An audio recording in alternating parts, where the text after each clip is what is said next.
রাধে রাধে বন্ধুরা, তোমরা সবাই কেমন আছো? আশা করছি তোমরা সবাই ভালো আছো, আমিও ভালো আছি।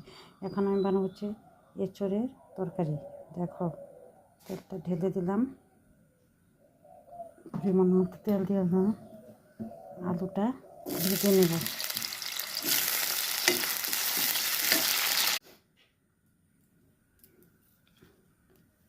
পেঁয়াজ কেটে দিয়ে দিলাম,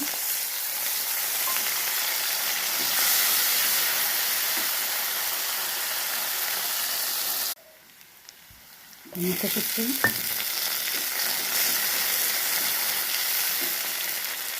এখানে আছে লঙ্কা বাটা, জিরা বাটা, রসুন বাটা, তেলটা দিয়ে দিলাম,